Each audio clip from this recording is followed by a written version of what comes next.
do this in the morning. And I don't have any inside information. The lady that did it, she got in there. She made it happen. And he doesn't shy away from opinion. And I do enjoy drinking cold beer at ballparks. So if that makes me a baseball fan, then I'm a diehard baseball fan. It's Hacker After Dark on 1010XL. And a very good Monday evening to you, Jacksonville. It is Hacker After Dark, 1010XL, 92.5 FM with Dylan Denmark. The Hacker Ryan Green with you. Glad you are with us. A Monday in which the Florida Gators are still alive and well in the NCAA tournament after a game against UConn yesterday that you can admit it because I was right there with you. I'm not sure how many of us actually thought Florida was going to win that game. Whether it's football, basketball, if you followed Florida athletics enough, you just kind of know, right?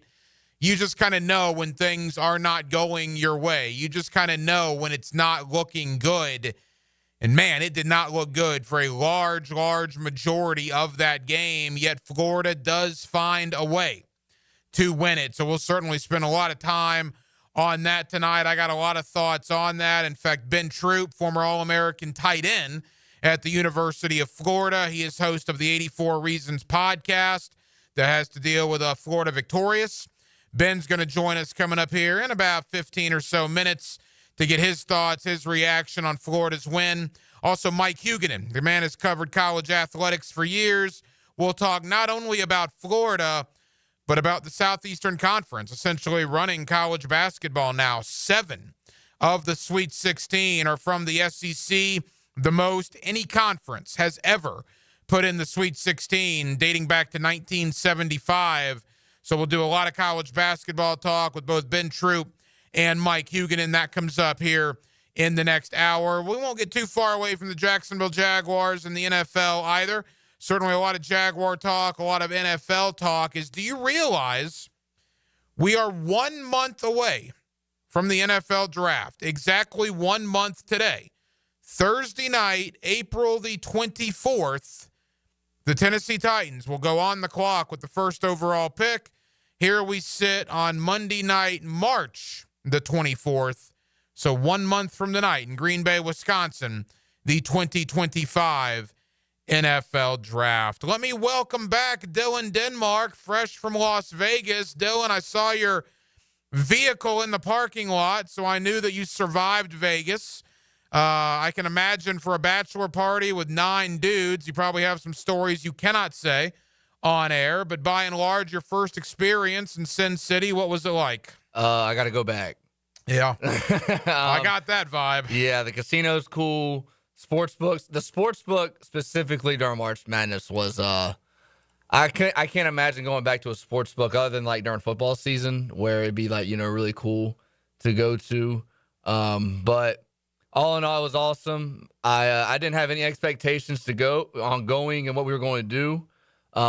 Most of the guys that we were with had been to Vegas before, so they knew what to do and what spots to hit. But all in all, it was fun, and I want to go again here in the next year or so. Yeah, I'll tell you, I never went to Las Vegas as a single man in my 20s. My first experience in Las Vegas was with my wife probably 2017, 2018, and then I went back in 2022, and I'm actually going back again in June. Kenny Chesney's doing the Sphere out there in Vegas, and Heidi's like the biggest Kenny Chesney fan on planet Earth, so we're going back in June, so I'm excited about going back. But I don't know if I was 26 years old like you are with 9 other guys on a bachelor party. I might not have lived through that. So I think for me personally, I'm happy that I went as I was a little settled down. Still had a darn good time, don't get me wrong. But Las Vegas is fun, man. There is no doubt about that. Glad you had a good time and glad you're back safe with us here on Hacker After Dark. Every night on HAD, we do kick it off with a big deal of the night and Dylan Denmark. Let's do that right now. Time now for the big deal of the night. What's the big deal? What is the big deal? No big deal. It is a big deal. On Hacker After Dark. So yesterday, I'm watching the Florida Gators take on the UConn Huskies, and everything is going UConn's way. Every loose ball, UConn's making all their free throws. Florida's missing all their free throws.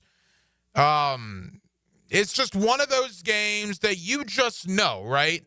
As a Florida Gator media member, a Florida Gator fan, anybody that's been invested in the orange and blue for pretty much any period of time, whether it's football or basketball, you just know that they're not going to win, right? When things don't go their way, they're complaining about the officials.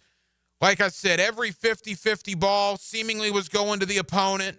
The opponent's making big shots. You're missing free throws left and right. It's just, it's UConn again. It's 2014 all over again. It got so bad to the point where I was so frustrated that I went on Walt Disney World's app and started booking a trip for next weekend because I just knew Florida wasn't going to win the game. I've seen it too many times when it comes to either basketball or football. But then something happened. Something that I did not expect to happen. I wonder how many of you expected it to happen. Walter Clayton Jr., Will Richard, Elijah Martin, those three guards took over the game in the final 3 minutes. Absolutely took over the game. This Florida team is different. Man, it is a different bunch of cats. They did not play their best, far from it. In fact, at times played fairly poorly. Yet in crunch time, when it mattered the most, they stood up to the challenge of the back-to-back national champions. You know what that was? That was the 94 Florida-UConn Daniel Marshall game. That was the 2000 Florida Butler Mike Miller game winner game. That was the 05 Georgetown game where Florida survived a late attempt from Georgetown that would have knocked them out. That was the 06-07 team that survived Purdue being within 5 points of them with 3 minutes to go. Every great Gator basketball team that's made a deep run in the tournament has had one of those games that they found a way. Was it pretty? Nope. Was it aggravating? Was it frustrating? Did it tick you off as a Gator fan? I'm sure it did. I was right there with you. How could this happen again? But then with 3 minutes to go, Clayton, Richard, and Martin decided that they were not going to lose. And when they decided they were not going to lose, it was a beautiful sight for the orange and blue. Florida wins a game that, quite frankly, they did not play as well for a majority of it as UConn did. I almost felt bad for the UConn guys because I think they did play their hearts out. But in the end, Florida found a way. That is a game Gator basketball over the last decade loses every time, man. Every time they lose a game like that. But they didn't yesterday. It's a changing of the guard. It was a beautiful thing to see. And now they get ready for an opponent on Thursday night in Maryland that probably feels pretty similar. Maryland was going home until their freshman, Derek Queen, hit a buzzer beater to knock out Colorado State. So you got two teams psychologically that are probably on top of the world right now, knowing they did not play very well, knowing they probably should have lost. And both teams found ways to win in the final moments, doing battle in San Francisco on Thursday night. By the way, nothing like could you get any more East Coast than Florida and Maryland and have those two teams travel thousands of miles away to play in San Francisco? Holy moly. Obviously, there'll be a lot of subplots with Todd Golden going back out there. He was the coach in San Francisco for 3 years before taking the Gator job. The Southeastern Conference is the best conference in college basketball. Where are all of those people that were flooding my timeline after round one saying, oh, Hacker, the SEC's overrated. Oh, they were overrated all year. See, they're not that good. The Big Ten this and the Big Ten that. SEC sucks. SEC's a football conference. I got dozens of those. Dozens. But that was on Thursday and Friday. Some reason why I didn't seem to get a lot of those on Saturday and Sunday. It's funny how that happened, right? When you have 7 SEC teams advance to the Sweet 16, you got Ole Miss wiping the floor with North Carolina and Iowa State. You got the SEC single-handedly dismantling the Big East with Florida over UConn, with Auburn over Creighton, right? Just absolutely destroying the Big East. I think there was another one in there that I'm missing. It was 3 SEC, 0 for the Big East. The SEC set a record with 7 teams in the Sweet 16. They are the best conference in college basketball. And you know what? It's not even close. And it's okay to admit that. It gives you something to strive for if you're the Big Ten or the Big East or Tobacco Road on the ACC, right? Gives you something to try to become. Because, brother, you have been surpassed. It doesn't just mean more on the gridiron anymore. It means more on the hardwood, with 7 of the Sweet 16 residing from the Southeastern Conference. And I guess the other big story when it comes to March Madness is the lack of Cinderella. It's for the first time in a long time, mid-major, not one mid-major, made it to the Sweet 16. In fact, only one double-digit seed made it to the Sweet 16, and their head coach is John Calipari, and their name is Arkansas. They are far from a Cinderella. Welcome to the world of NIL. You think it affects college football? It obviously has a much bigger effect on college basketball. Keep this in mind. Let's say in the world of football, you get 2 or 3 big NIL acquisitions in the transfer portal, right? Which is huge. But that's 2 or 3 of 22 starters. If you get 2 or 3 in college basketball, that's a quarter of your roster. That's what happens when you get Elijah Martin and Walter Clayton and Will Richard and Micah Hanlockton and Ruben Chinaloo, right? That's what happens when you're Tennessee and you get Chaz Lanier.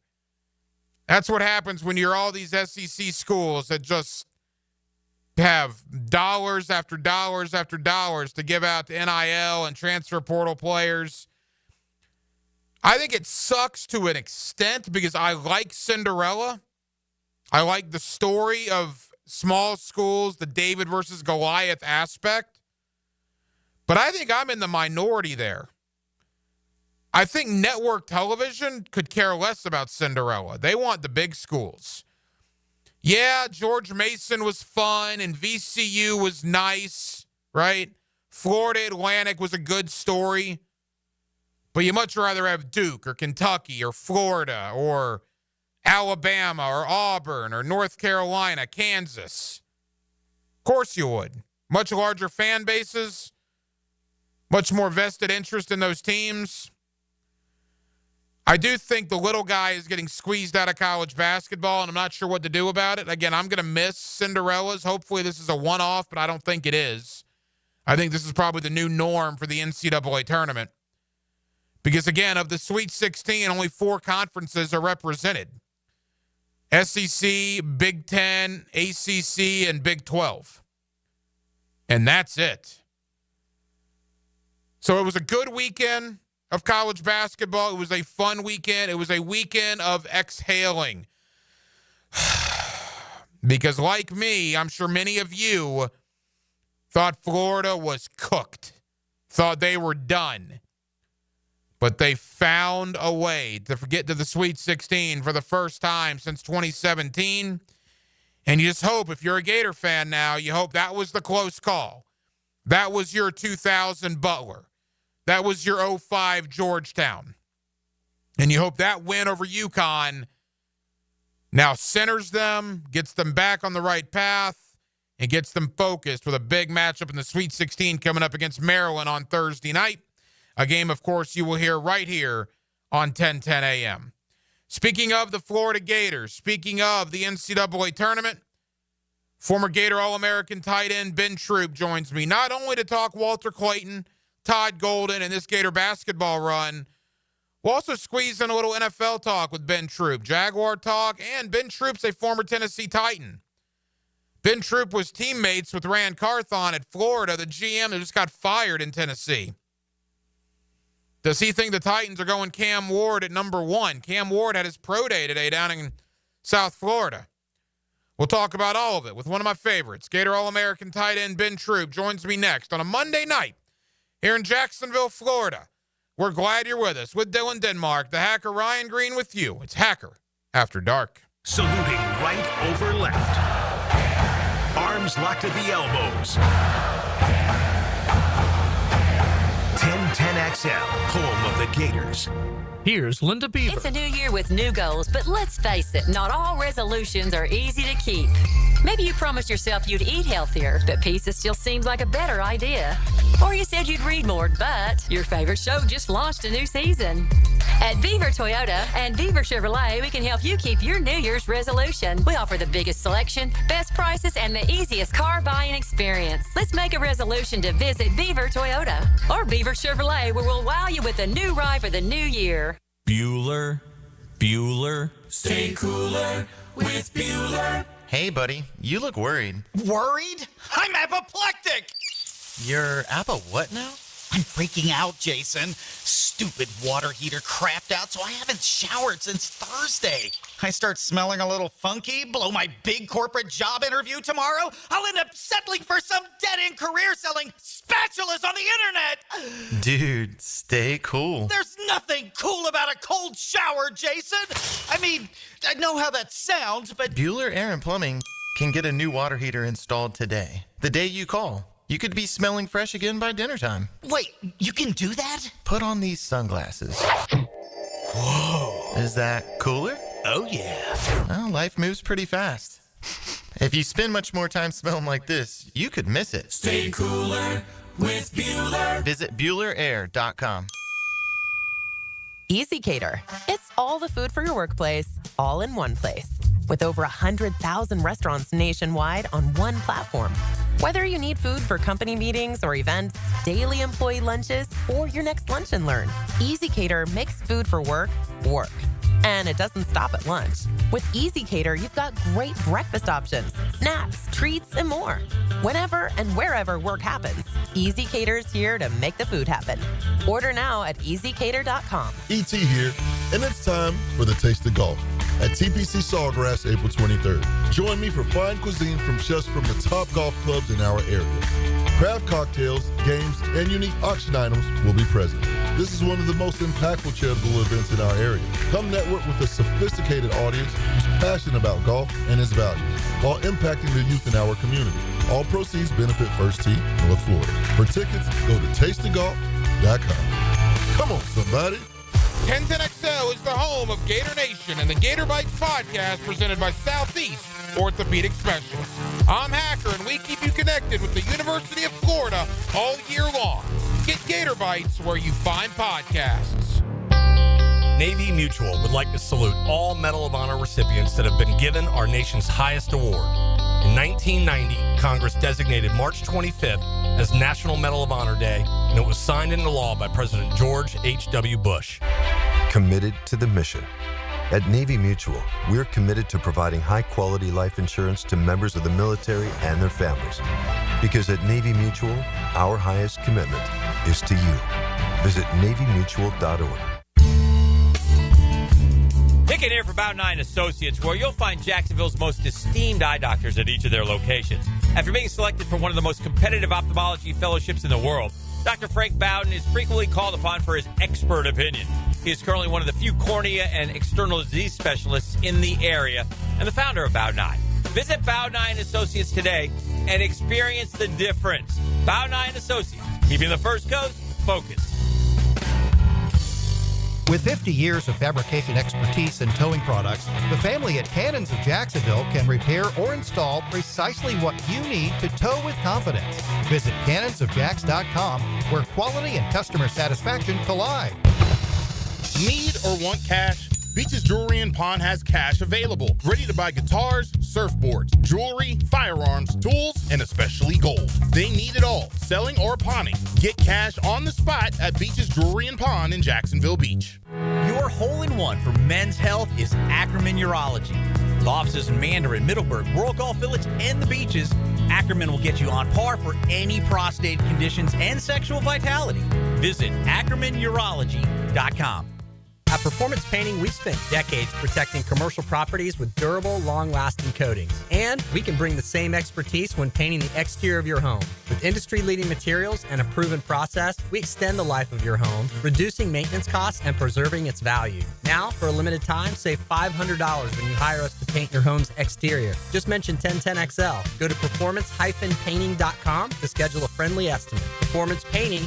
Repair, protect, preserve. Performance Painting. St. Johns County parents, does your kid have energy to burn? Want them to play a sport for their middle school? Sign up today for the St. John's Middle School Athletic Association. Spring pickleball, tackle football, dance, and cheerleading. Who doesn't want their kid to be the next NFL quarterback or dance floor diva? Hurry, time is running out. March is almost over. You know how fast your kid can go from playing Xbox to practicing their touchdown dance or sideline cheer? Sign up at sjmsaa.org. sjmsaa.org. Have you got concrete or asphalt rubble piling up? Arcosa Crushed Concrete will pay you for it and recycle it. They're just minutes from Everbank Stadium on Talleyrand. Call Arcosa Crushed Concrete and get paid for what you don't need. ArcosaCrushedConcrete.com. 1010XL is presented by Farah & Farah, exclusive injury law firm of the Jacksonville Jaguars. Protecting you and your family. Call 396-5555. Jacksonville. Hey, yeah, I want to shoot, baby. Back here on 1010XL at 92.5 FM in the city of Jacksonville. We are glad you are with us. And then there were 16, the Sweet 16. 7 of them are from the Southeastern Conference, including the Florida Gators. Florida survives against UConn, and they will play Maryland Thursday night in San Francisco in the West Regional semifinals, and you'll hear that game right here on 1010XL. Let's talk to a man that played on the gridiron for the University of Florida. He was an All-American tight end for the Gators, but certainly follows the program, and I want to ask him about the basketball team right now, and that's my buddy Ben Troupe. Ben, how we doing, man?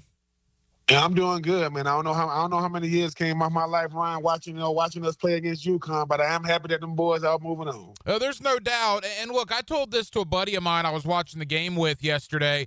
Florida loses that game 90% of the time. Things weren't going their way. The whistle at times wasn't going their way. UConn was making every free throw they attempted while Florida was seemingly missing every one they attempted. It would have been very easy to say, well, today's not our day. But, Ben, they found a way. And to me, I think that is huge for them moving forward.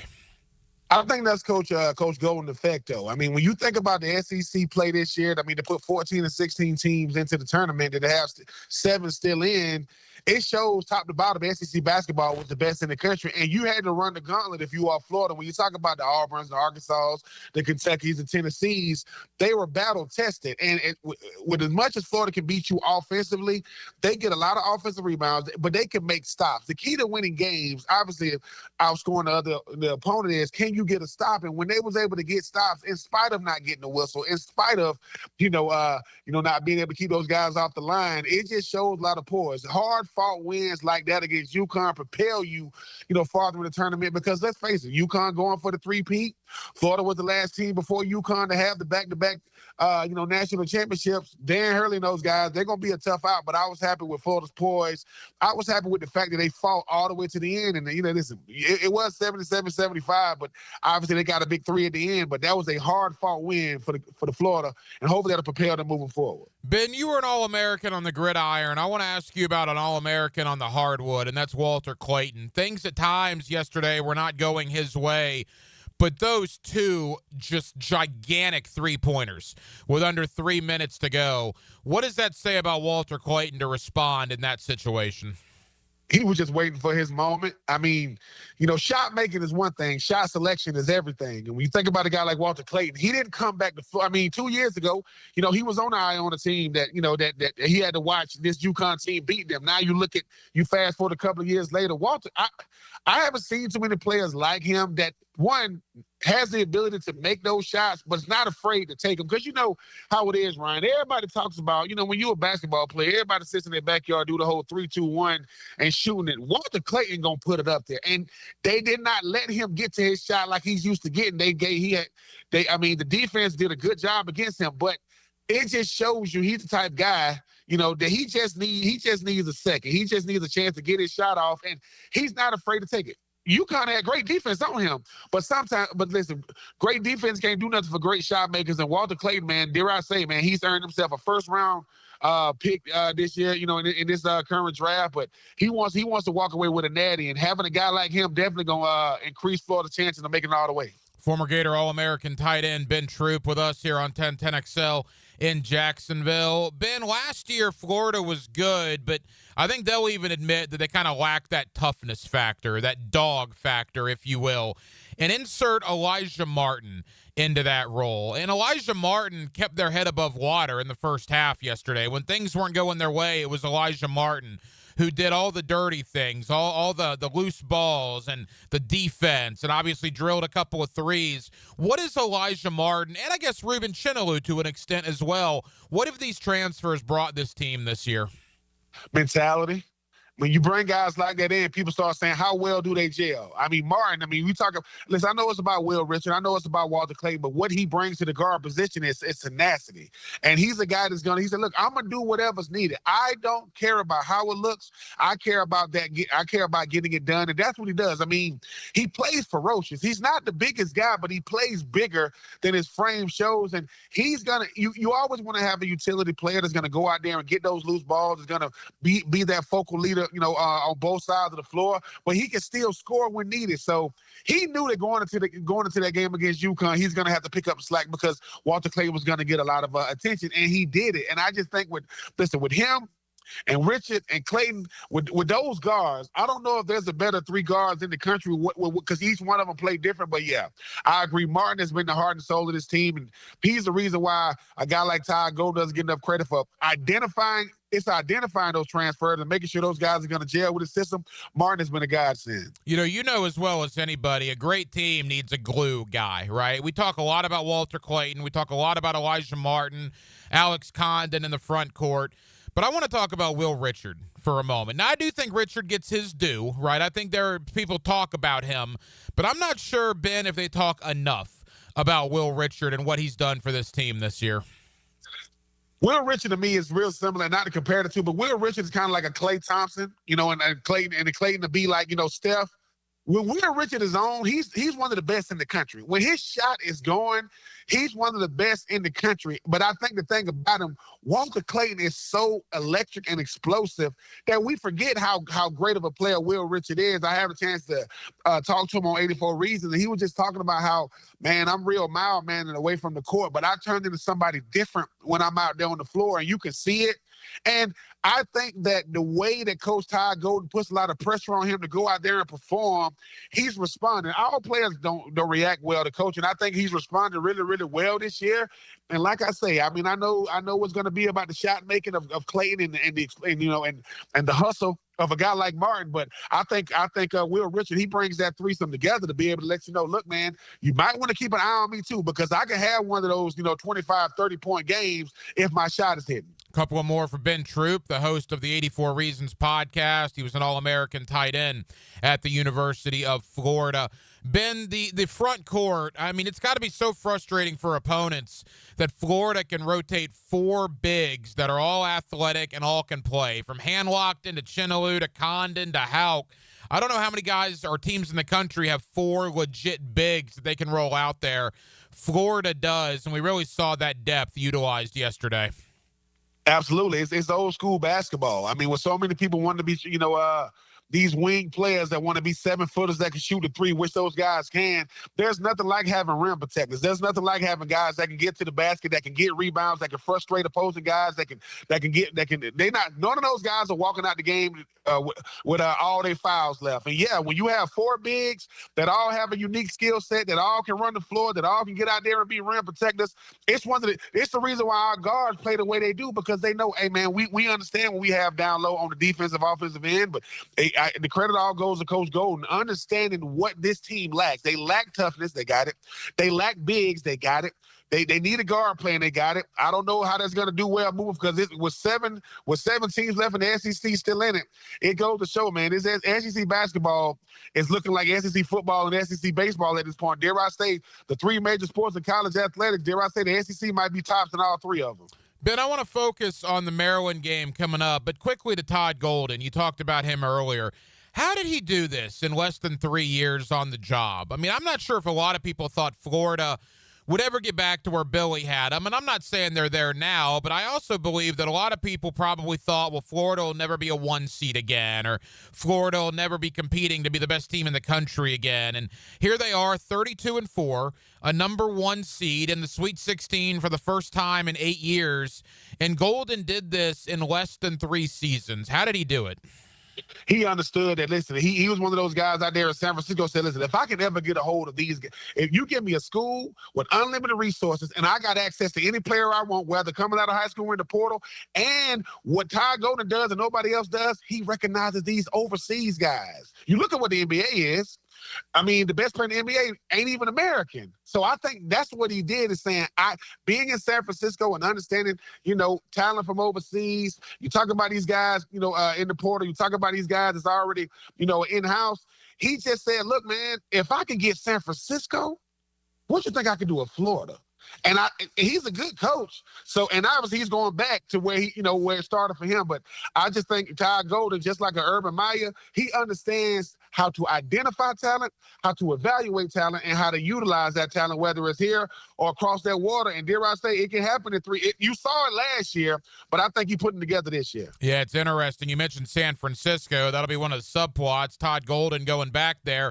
I'm not sure if you could get 2 more East Coast teams having to go all the way to San Francisco than Maryland and Florida. I'm not sure how many Terrapin or Gator fans are going to make the trip all the way across the country, but it is 2 teams, Ben, that probably feel like they got away with one yesterday. Maryland, obviously, the buzzer beater to keep their season alive over Colorado State, where many people would probably tell you UConn outplayed Florida up until the last 2 minutes or so. So both teams that probably feel pretty good about things heading into that game on Thursday night. Yeah, I think it's going to be similar to what we saw, with Maryland versus Colorado State and Florida versus UConn. You got a freshman in Maryland who's not afraid to take the big shot. You got a guy in Walter Clayton who was built to make the big shot. And you got 2 teams that's listen, used to be very, very highly respected amongst college basketball. It's gonna as you get deeper in the tournament. Ryan, it's all about the matchups. I think Florida matches up with anybody in the country.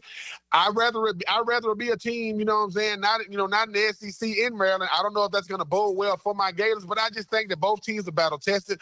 Both teams, understand they're very, very blessed to be in this position based off how neither one of them played. But it's all about playing, every minute of the game, and it took every minute of the game for both Maryland, literally, and Florida. It should make for a really, really good, interesting game come Thursday. Final moments with Ben Troupe. 7 schools in the SEC in the Sweet 16. That is a conference record since the field expanded and the Sweet 16 became a thing back in, I believe, 1975. Ben, we always know it just means more on the gridiron, right? You live that life as an All-American tight end. When did it begin to mean more on the hardwood? Because the SEC, in the blink of an eye, has become the best college basketball conference in America. When everybody was focused on conferences not named the SEC, obviously it's all about the ACC. You talk about, what the Big Ten does and the Pac-12. The SEC was getting better and better and better year by year. I think this was a year to where, Bruce Pearl, he goes from Tennessee over to Auburn. You look at what Tennessee is doing now. You look at what Ole Miss is doing. I mean, John Calipari goes from Kentucky over to Arkansas. And then they put out Kansas in the opening rounds. This SEC basketball, top to bottom, you put 14 or 16 teams in the tournament, and then you still got 7 in. It's gonna be crazy.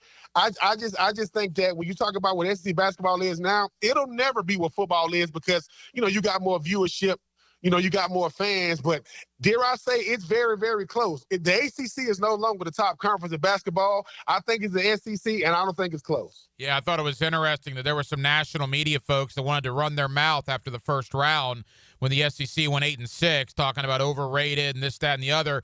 They've been awfully quiet in the last 48 hours. The SEC went 7-1 in the round of 32 to get 7 teams in to the Sweet 16.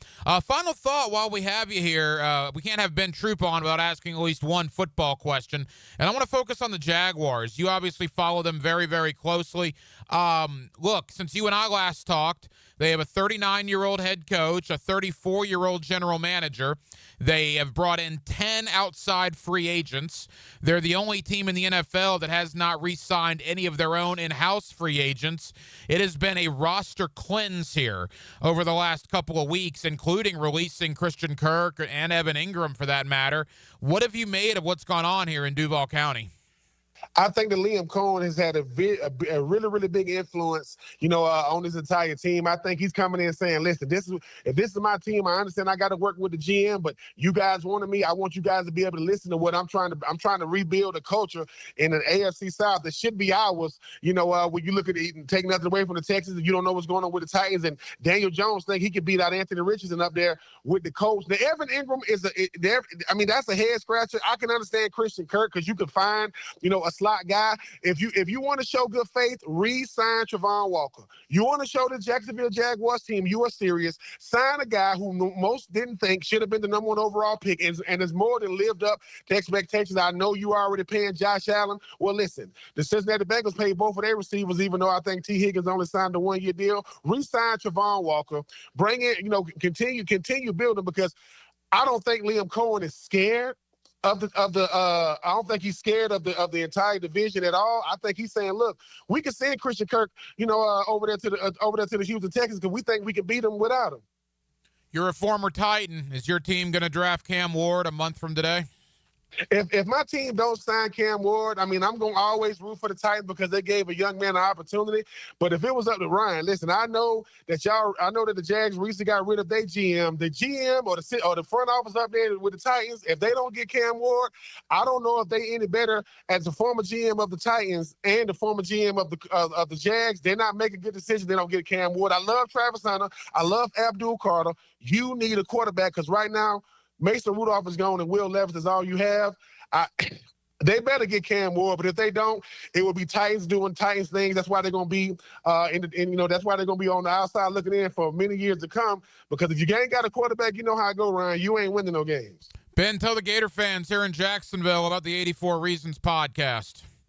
84 Reasons podcast is obviously, under the umbrella of Florida Victorious, the NIL platform at the University of Florida. Just a former Gator talking to future Gators, current Gators, and former Gators. I got some good shows coming up. Guys like Taylor Jacobs, guy I played with, Carlos Perez, a guy that I played with. I got some current Gators coming up here soon once they get out of the spring, like, guys like DJ Lagway and different guys like that. But it's just a chance for me to say thank you to the Gators that I played with, the Gators that's coming up, and I hope these future Gators that ain't even signed yet. He's one of our favorites, former All-American tight end at the University of Florida, my buddy Ben Troupe. Ben, I know you're busy. Thank you for the time, pal. We'll talk again soon.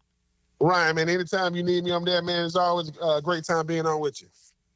Jump on Gators baseball here, 1010XL. It's the Sunshine Showdown here in Duval, Florida State at 1-1 Financial Ballpark. Tomorrow night at 6 on 1010 AM. Jacksonville's summer heat is coming in fast. Is your AC ready to handle it? Or will it quit on you on the hottest day of the year, leaving you sweating and stuck with a huge repair bill? Duck Air Conditioning is here to save the day with a free AC system inspection. Our expert techs will make recommendations to ensure your AC system is running in tip-top shape before the heat arrives. Call now, 904-862-6769. Duck Air Conditioning, duckac.com. Any required repairs are not included in the inspection. I'm here with Danny Van Sickle, Director of the Electrical Training Alliance. Danny, tell me about your program. Hey, Rick, we're a 4-year electrical apprenticeship. Our students start out making over $40,000 a year and right now make over $90,000 a year, including benefits. There is no tuition or student debt. You just have to apply and get accepted. Did you say no tuition and no student debt? You heard that right, Rick. Once you're accepted to the program, your only cost for the books and the course fees, about $800 a year. That sounds like an amazing opportunity. How can I learn more? Just go to etajax.org and you can apply there. Apply by May 15th. Homeowners, listen up. It's time to start fresh in 2025. Prosser here, and Loan Pronto is here to help Take control of your finances in 2025 by lowering your house payments and consolidating that nagging debt. Did you know that 9 out of 10 borrowers get a better deal by calling Loan Pronto? Right now, Loan Pronto has some of the most competitive offers for refis, debt consolidation, and purchase loans, starting in the low 5s APR. If your current rate is over 6%, don't settle for paying too much. Even if you're in process with another lender, call Loan Pronto now. Lock in at a lower rate today and close in as little as 2 weeks, often with no appraisal. You can even skip your next 2 house payments. It's fast, easy, and hassle-free. Get your personalized Loan Pronto rate quote instantly with no hard credit pull and no upfront fees. Call now, 904-999-1508, or go to loanpronto.com. That's 904-999-1508. Equal housing lender, NMLS 1661781, subject to lender approval, NMLS consumeraccess.org. This is head coach Matthew Driscoll from the UNF men's basketball team. When our players suffer an orthopedic injury, Southeast Orthopedic Specialists gets our players back on the court pain-free. We appreciate the endorsements from our high school and college coaches. This is Dr. Kevin Murphy. Next time you need orthopedic care, you can rely on our team at Southeast Orthopedic Specialists. Relieve pain and get back to life. Southeast Orthopedic Specialists. When no names become household names. Listen for March moments all month long on 1010XL. Driven by Garber Auto Mall. We can wiggle it. Life is about choices and the decisions you make. I'm David Robbins with Epstein & Robbins. If you're convicted of a DUI, you'll have to face severe consequences. Walking through the doors of the courthouse or appearing at a bond hearing can be extremely intimidating. Without the right lawyer, you're likely to make the wrong decision. Let our team help you make the right decisions in court. Epstein & Robbins, the right choice. Epstein & Robbins, fighting for your rights since 1975. Collisions happen on every play in football. Collisions also happen every day on the road. If you need auto body repair, from a $30 job to a $30,000 job, trust San Jose Collision in Mandarin. Hey, it's Angela and Brian Wall. How many companies do you know in this day and age that actually want their potential customers to call their competition and get quotes from them? That's what WonderWorld wants you to do. WonderWorld knows there are other window companies out there, but we also know those other guys. When compared to WonderWorld, they can't offer you the quality at the price that WonderWorld can. And with WonderWorld, you get the absolute best guarantee there is in the window replacement business. If anything goes wrong with your new WonderWorld windows, 5 years from now, 10, 15, 50, WonderWorld and I will be there to fix it for you. You get peace of mind with WonderWorld, and to top it off, WonderWorld windows increase the value of your home. So look what you get with WonderWorld. Quality windows, low price, the best guarantee in the business, energy savings, and an increase in the value of your home. A win-win for you. Call WonderWorld today and get your free in-home estimate, or see them online at WonderWorldNEFlorida.com. WonderWorld, simply the best for less. Thank you for your business. Window World also offers energy-efficient doors. Are you ready to reclaim your backyard? Serving Northeast Florida since 1977, Surfside Pools is the trusted name for expert pool design. Family owned and operated, they offer pool service, equipment repairs, commercial maintenance, remodels, and new pool construction. Let Surfside Pools transform your backyard into the oasis that you crave. Are you ready to float happy? Visit surfsidepools.net or call 246-2666. Surfside Pools and Spas, where luxury meets leisure. License number CPC 044080. This is Hayes Carline for Physician Guided Weight Loss. I'm down over 25 pounds already this year, and I feel great with no side effects, all thanks to their amazing technology, fast setup, friendly staff, and their proven results. Plus, a firm pricing structure means there are no rising costs as you go. If you're ready for a leaner body ahead of the warmer weather coming, call my friends at Physician Guided Weight Loss at 257-4344. That's 257-4344, Physician Guided Weight Loss. 1010XL is presented by Farah & Farah, exclusive injury law firm of the Jacksonville Jaguars. Protecting you and your family. Call 396-5555. Jacksonville. Hacker After Dark on 1010XL. Yes, it is. Thank you to my buddy Ben Troupe for stopping by and joining us. We'll talk more college basketball, more Southeastern Conference basketball, and certainly focusing on the Florida Gators with Mike Hugan. He joins me coming up here in about 20 minutes or so. Denmark, I want to get into the NFL quickly, but I'm never going to be confused for the smartest guy. That's my 2.8 GPA at the University of North Florida would tell you, although I did get a degree from there. Very proud alum of the UNF Ospreys. It's better than my 2.3. Well, there you go. There came a point towards the end of my time at UNF where I was a D's get degrees guy. I was a C is complete. Well, yes, exactly. I understand all of it. So I'm never going to be confused for, again, a whiz kid. But I know common sense. And the NCAA tournament is ongoing right now. There are 16 teams remaining in the NCAA tournament, Florida being one of them. Yet the transfer portal for college basketball opened today. So you can have player movement beginning today with the opening of the transfer portal. I guess it has to do with scheduling for schools. Denmark, you're more in this world than I am.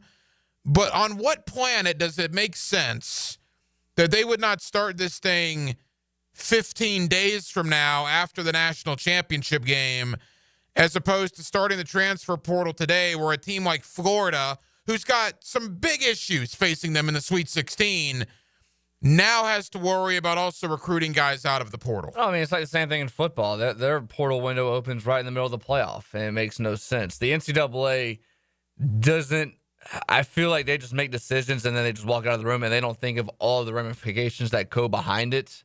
And it's that they just make stuff up as they go.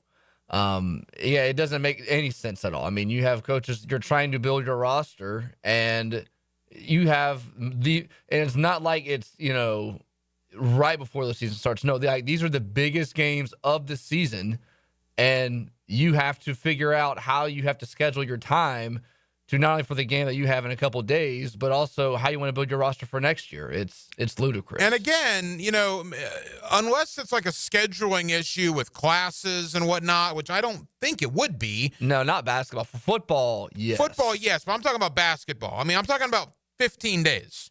The season is over in 15 days.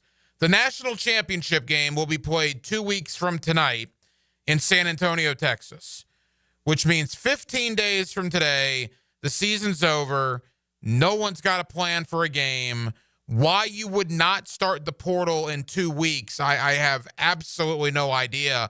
Florida has not had this problem in the last 8 years because they haven't been in the Sweet 16 since 2017. I actually didn't realize the Gators' last Sweet 16 run was the Chris Chiozza shot at Madison Square Garden to beat Wisconsin. That's the last time they played in a Sweet 16 game. Obviously, they lost 2 days later in the Elite Eight to South Carolina. But, yeah, I mean, it's wild and it's stupid that I saw all these guys entering the portal. Guys are scheduling visits. You could literally commit to a school while the NCAA tournament is still going on. Absolutely ridiculous. Quickly to the NFL, because I want to get back into college. Again, Mike Hugan joins us in about 10 minutes. We're 1 month away from the draft. 1 month. In fact, 1 month from today exactly.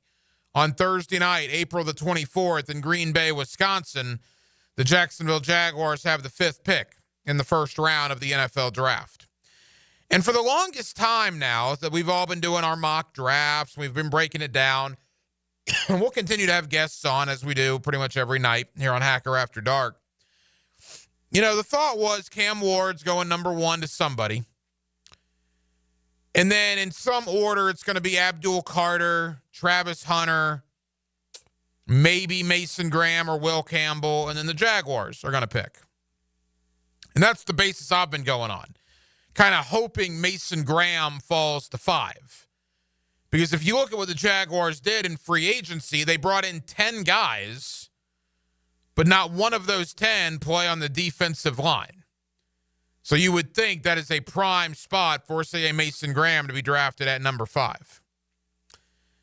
And I don't even know, and I did a Twitter poll about this a month or so ago, and maybe I'll throw it back out there, but I never really thought this would be an issue. But the closer you get to the draft, the more you start hearing that it might be a good problem the Jaguars may have.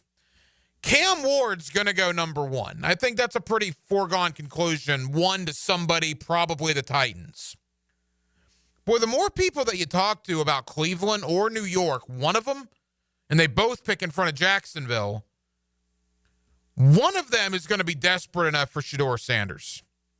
And I didn't believe that a couple of weeks ago. I'm starting to believe it more and more because I just keep hearing it from guys in the business, guys that do this every day. In fact, I had one guy tell me today that he's fairly convinced Cleveland's going to be desperate enough to take Sanders at 2. And if Cleveland did, New York certainly will at 3. And if that happens, that is terrific news for the Jaguars. Now, a lot of people have been going on the basis after the Titans cut Harold Landry that Abdul Carter was going to be the pick for Tennessee. But if they go Cam Ward and Sanders goes 2 to either Cleveland or New York, then Abdul Carter is going to go 3 to somebody. And the Jaguars, currently with Joshua Hines-Allen and Trayvon Walker, really don't have a need for Abdul Carter. You're not going to draft an edge 3 in the top 5, unless you're planning on moving on from Walker, I guess, which I hope that's not the case. So let's say in some order, quarterback, Abdul Carter, quarterback are the first 3 picks. Well, then wait a minute. All of a sudden, you're 1 pick away from maybe Travis Hunter, or you're going to have your choice. Mason Graham would be there as well. Denmark, if it's you, and I don't think this is going to happen, but a hypothetical scenario, and both Travis Hunter and Mason Graham are on the board for the Jaguars, who are you taking? Hunter. No thought. No thought. All right. That'll be a good conversation between us, because I'm still on the Mason Graham kick, just simply because the Jaguars didn't do anything there, and I look at how Gladstone helped build the Rams and helped them build them in the defensive line, the trenches, if you will. But I'm starting to get the vibe that Travis Hunter may have the Jalen Ramsey effect. Remember when the Jaguars picked 5th in 2016? And for the longest time, people were convinced Jalen Ramsey would not be there for Jacksonville at 5. And yet the closer you got to the draft, the more of a realistic possibility that seemed like it became, to where you were the night of the draft and it was a foregone conclusion that Ramsey would indeed be there at 5. You're starting to get those vibes a little bit about Travis Hunter. Now, I don't think there's going to be an issue, because if it's quarterback, Abdul Carter in the first 3, I think the Patriots would then choose between Mason Graham or Travis Hunter. But Mike Vrabel's an interesting guy. Mike Vrabel likes to build the line of scrimmage, and Mason Graham would fit that, certainly. But so would a Membu, the offensive tackle from Missouri, or a Will Campbell, the offensive lineman from LSU. And keep in mind, it's a much deeper defensive tackle class, the experts say, than it might be as an offensive line class. You want to get the offensive lineman at the top because it drops off to where the defensive line, there's a little bit more depth there. So if it's quarterback, Abdul Carter, quarterback, and let's say for argument's sake that the Patriots do go O-line at 4, and it's not that crazy because they have Drake May to protect, right? Boy, the Jaguars then would have a choice between Travis Hunter and Mason Graham. Or let's say the Patriots go Mason Graham at 4. And then Travis Hunter is there at 5 for the Jaguars. To me, the worst case scenario, and I still don't think it would be all that bad, but the worst case scenario would be Cam Ward, Abdul Carter, Travis Hunter, and Mason Graham going in some order in the first 4. And then if you're sitting at 5 at Jacksonville, then what do you do? Do you take Will Campbell? Do you take one of the best offensive linemen? Do you take McMillan, the wide receiver from Arizona? Do you reach a little bit on one of those other defensive linemen not named Mason Graham? That, to me, would be the worst-case scenario. But the closer you get to the draft, and again, we're only a month away from it tonight, the more I get the feeling that at least one of Mason Graham and Travis Hunter are going to be there, and quite possibly both may be there, which would be a fascinating decision for James Gladstone, William Cohen, Tony Baselli, and this new Jaguar regime down at the Miller Electric Center? We'll find out soon enough. 1 month from today, the 2025 NFL Draft. More on the Jaguars coming up at the bottom of the 9 o'clock hour. My buddy Jordan DeLugo of Generation Jaguar will recap free agency. Jordan is a draft guy through and through. That guy does about a mock draft every day, it seems like. So we'll do a deep dive on the draft with him, and I'll pose that question to Jordan. We'll get his thoughts on it. Coming up next, back into the world of the March Madness NCAA tournament, back into the Florida Gators and the SEC. 7 of the Sweet 16 reside in the Southeastern Conference. How did this happen? Is this a one-off, or is this the new norm in college basketball? Is the SEC here to stay as being the best conference in America? Mike Hugan's covered the college athletic scene for years. Normally, he's our SEC football guy. But Mike is just as adverse as basketball as well. And we'll talk March Madness, SEC, Florida, and more. Mike Hugan joins me next. Halftime, Hacker After Dark. 1 hour down, 1 hour to go. Jacksonville will take you up till 10 o'clock right here on 1010XL and on 92.5 FM. That's why I came up with this little beauty. What is it? It's 1010XL. Rick Ballou for Carlson Dental. You know, I've been telling you this for quite some time because it's true. I hate going to the dentist, or at least I used to hate going to the dentist. I had total anxiety, and then I tried sedation, light sedation for cleaning and deep sedation as well for cavities and root canals. Folks, it's an incredible experience. So don't be nervous. Don't be scared. Go to CarlsonDentalGroup.com. That's CarlsonDentalGroup.com for all of your dental needs. Paying rent can feel like throwing money away. And when you're spending so much, it can be hard to see yourself buying a home. So Rocket Mortgage is helping you put your monthly rent towards home ownership with Rent Rewards. For the first time, save up to $5,000 off the cost of your first home just by paying rent.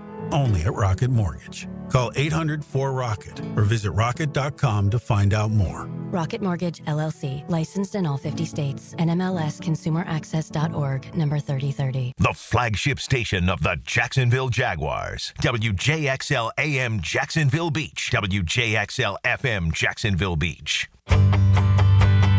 Hello, First Coast. I'm sure by now you have seen our bright green GFL trucks and containers throughout the greater Jacksonville area. We're an industry leader in solid waste and would love the opportunity to earn your business. We're committed to customer service, reliability, and have an unwavering focus on safety. Whether commercial or construction, let us haul your waste away. Call 904-760-5880 to get a quote today from GFL, Green for Life. If you are an experienced electrician looking for your next big opportunity, look no further than the Miller Electric Company, a trusted name in the industry for over 96 years. At Miller Electric, we tackle the biggest projects in the city, offering you the chance to showcase your skills on a grand scale. We believe in rewarding hard work with the best pay, top-notch benefits, and an unbeatable culture where people actually care about each other. Take your career to new heights with Miller Electric Company. Apply today at millercareers.com. Miller Electric, an equal opportunity employer. Navy Mutual would like to salute all Medal of Honor recipients that have been given our nation's highest award. In 1990, Congress designated March 25th as National Medal of Honor Day, and it was signed into law by President George H.W. Bush. Committed to the mission. At Navy Mutual, we're committed to providing high-quality life insurance to members of the military and their families. Because at Navy Mutual, our highest commitment is to you. Visit NavyMutual.org. Cannonball! Honey, someone's in our pool. Oh, refreshing. John, what are you doing? Oh, hey, Dave. Seeing as how me and the guys at Clearwater Irrigation reinstalled your sprinklers after the pool contractor ripped it out, I thought you wouldn't mind if I took a quick dip. But in a Jaguar print Speedo? Yeah, Dave. My bad. Clearwater Irrigation. We can't sing a lick, but we sure are good at sprinklers. And drainage, too. If someone you love needs a pick-me-up, then it's time to get serious about it. And send them a Kuhn floral arrangement. ET here with 1010XL. You'll be assured of a quality delivery, that's for sure. Log on and order online at KuhnFlowers.com. New and pre-owned firearms are always in stock at Beach's Jewelry and Pawn in Jacksonville Beach. Want a new sidearm or rifle? Brands like Kimbar, Smith & Wesson, Sig Sauer, and Beretta. No lines, no hassle. Beach's Jewelry and Pawn in Jacksonville Beach. Your hole-in-one for men's health is Ackerman Urology. With offices in Mandarin, Middleburg, World Golf Village, and the Beaches, Ackerman will get you on par for any prostate conditions and sexual vitality. Visit AckermanUrology.com. At Performance Painting, we've spent decades protecting commercial properties with durable, long-lasting coatings. And we can bring the same expertise when painting the exterior of your home. With industry-leading materials and a proven process, we extend the life of your home, reducing maintenance costs and preserving its value. Now, for a limited time, save $500 when you hire us to paint your home's exterior. Just mention 1010XL. Go to performancepainting.com to schedule a friendly estimate. Performance Painting. Repair, protect, preserve. St. Johns County parents, does your kid have energy to burn? Want them to play a sport for their middle school? Sign up today for the St. John's Middle School Athletic Association. Spring pickleball, tackle football, dance, and cheerleading. Who doesn't want their kid to be the next NFL quarterback or dance floor diva? Hurry, time is running out. March is almost over. You know how fast your kid can go from playing Xbox to practicing their touchdown dance or sideline cheer? Sign up at sjmsaa.org. sjmsaa.org. Tired of supermarket produce that's traveled thousands of miles before you get it? Treat your family to farm fresh, Florida-grown fruits and veggies delivered right to your home with Doorbell Farms. No supply chain issues or questionable origins, just seasonal produce handpicked from local farmers. Subscribe monthly and enjoy the best local farm produce delivered right to you. Sign up now at doorbellfarms.com. Connecting real people to real family farms. Doorbellfarms.com. 1010XL is presented by Farah and Farah, exclusive injury law firm of the Jacksonville Jaguars. Protecting you and your family. Call 396-5555. Jacksonville.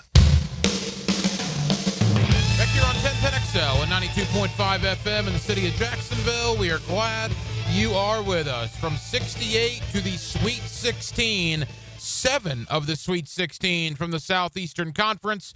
And, of course, that includes the Florida Gators, who knocked out the defending back-to-back national champions in UConn. Florida now plays Thursday night out in San Francisco against the Maryland Terrapins in the Sweet 16. Let's talk about all of it with a man that's covered college athletics for a long time, my friend Mike Hugan, always kind enough to join us here on 1010XL. Mike, it's been a little while, man. How are you? Doing well, and enjoyed the 4 days of the first 2 rounds of the NCAA tournament. To me, it's the best weekend of the entire year. It's a lot of fun. There's no doubt about that. Now, normally we have you on during football season because obviously SEC football reigns supreme in these parts. But, Mike, I don't know when somebody decided that SEC basketball was going to be the best conference in America, and it's not even close, man. I mean, 7 of the Sweet 16. That is a record for any conference since the tournament expanded.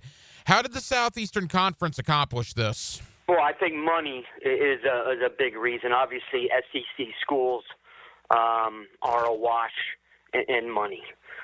They've used it well at the same time. I mean, there are good coaches in the SEC, good players.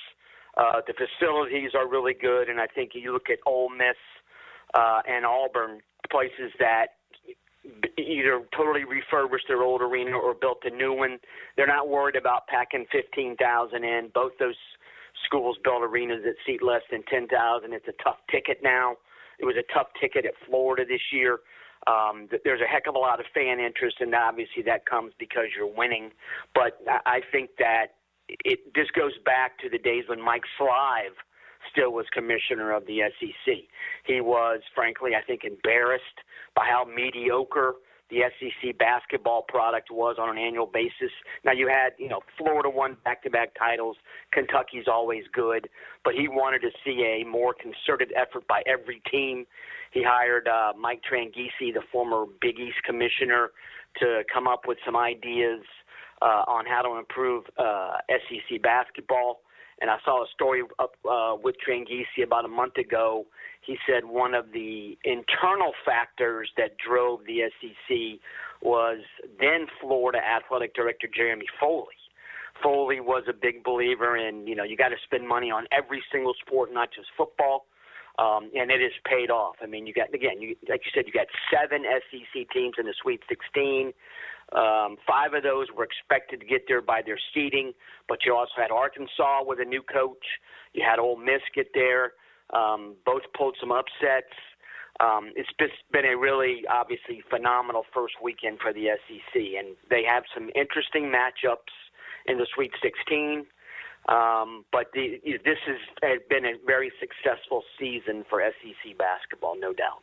Mike, we'll obviously get to Florida and the rest of the schools in a moment, but quickly, a big conversation I saw today was the lack of Cinderellas, I guess. No mid-majors are in the Sweet 16. Only 4 conferences advanced, that of, I believe, the ACC, the Big 12, the Big 10, and, of course, the Southeastern Conference. In fact, the only double-digit seed is Arkansas, who just hired John Calipari.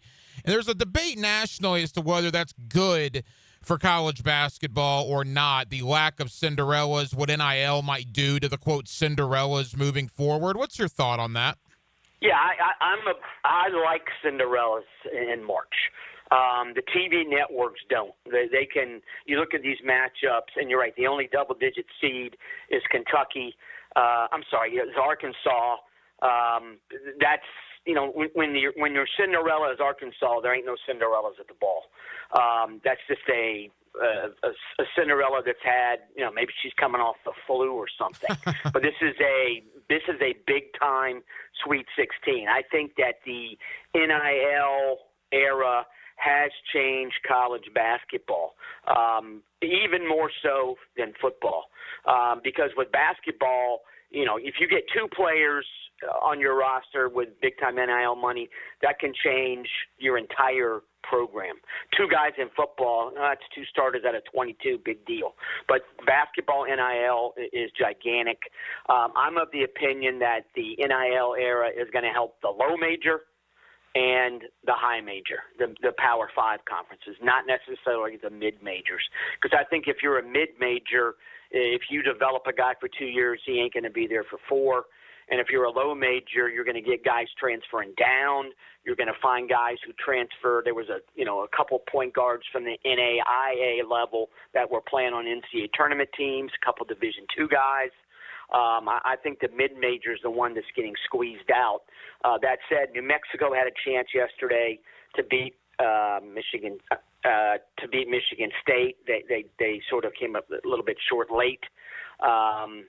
You had Colorado State had Maryland beat, State game, and I'll be honest. I thought Derek. I know traveling is not a big deal anymore in basketball, but in the old days, Derek Queen taking 3 steps, that would have been waved off. And the danger with Colorado State is I don't think Nico Medved, their coach, is going to be there next year.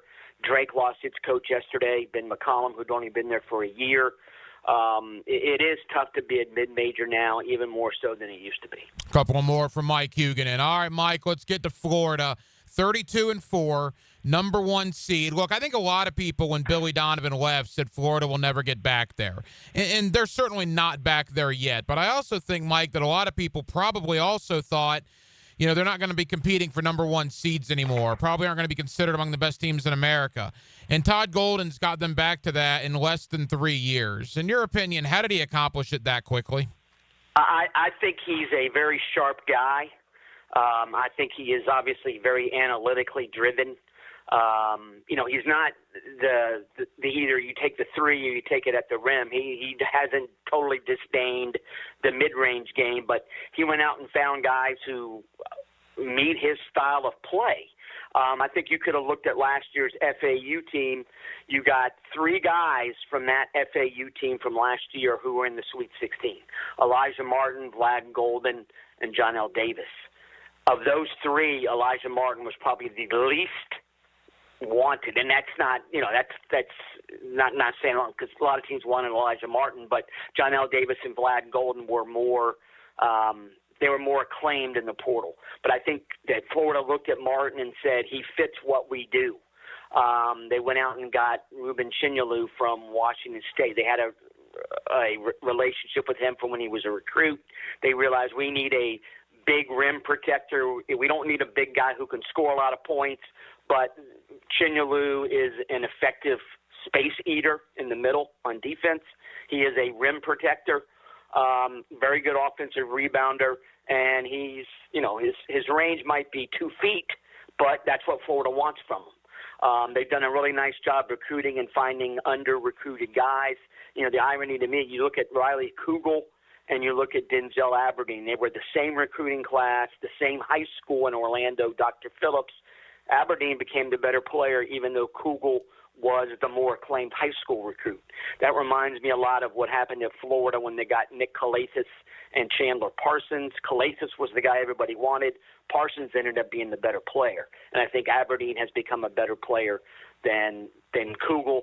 But Florida has a lot of really nice parts that fit together seamlessly. And in this NIL era, this transfer portal era, getting talent is one thing, making sure they mesh is another. But Florida's got a lot of guys who have meshed extremely well. And, I don't think anybody thought Walter Clayton was going to be this good. And he, his shots against down the stretch on Sunday, those were gigantic shots that put UConn away. I mean, he showed no fear. I don't know if especially the second three-pointer, that wasn't necessarily a good shot, but he drilled it. So it's a team that with talent and with a lot of really nice parts that mesh together quite well. Mike, in your time covering college athletics, again, Mike Hugan in here with us, you've seen a lot of the great ones come through Gainesville. Now, I don't know where Walter Clayton would necessarily be on that list right now. I think it'll be a very different conversation if Florida gets 4 more wins. But would you put him in the, first or second tier among great Gator basketball players of the last 2.5 decades? Oh, yeah. I think, Florida's had some high-level guys come through. Neil Walk in the 60s. Vernon Maxwell, for all his problems, was a phenomenal college player. Ronnie Williams at Florida in the early 80s was extremely good on some really bad teams. And then obviously Horford and Noah.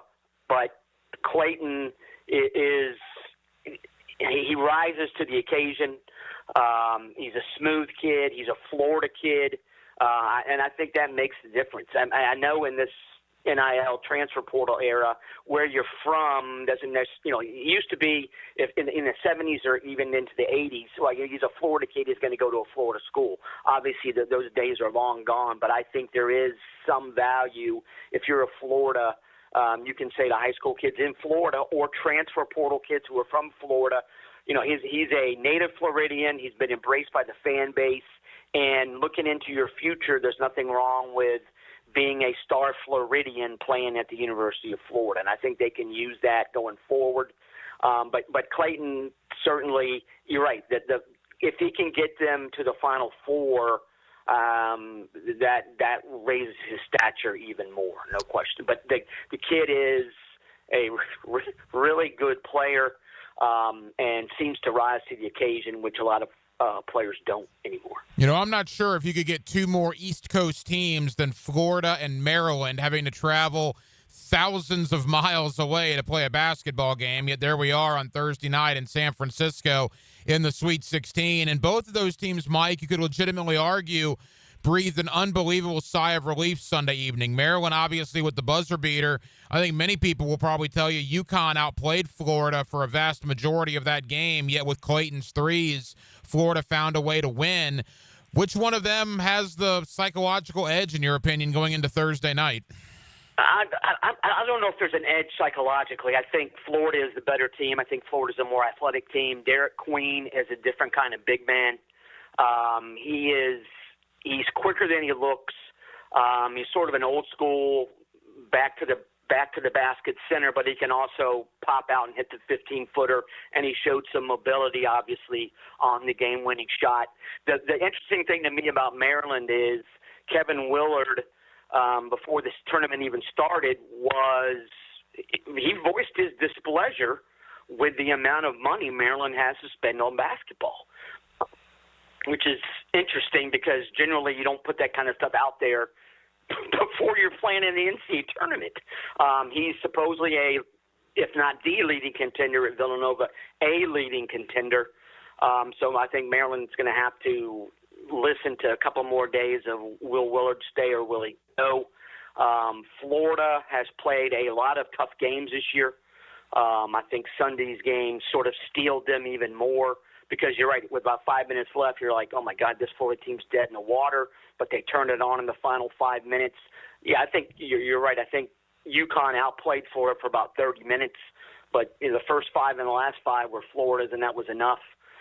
Maryland, I thought, got outplayed much of the game. They did not go to Queen inside enough. Colorado State is small. They didn't take advantage of that. Florida certainly is not small. Florida could use a better performance from Condon, who has really not done all that much in the NCAA tournament. Hanglogton is, he's not an offensive guy, but he can play a little bit better defensively. I think Florida is in a good position to beat Maryland. I think the one team in that region left that can cause problems is Texas Tech. They are better defensively than Maryland. They're probably a little bit more varied offensively than Maryland. And in Toppin, they got a guy who they can count on.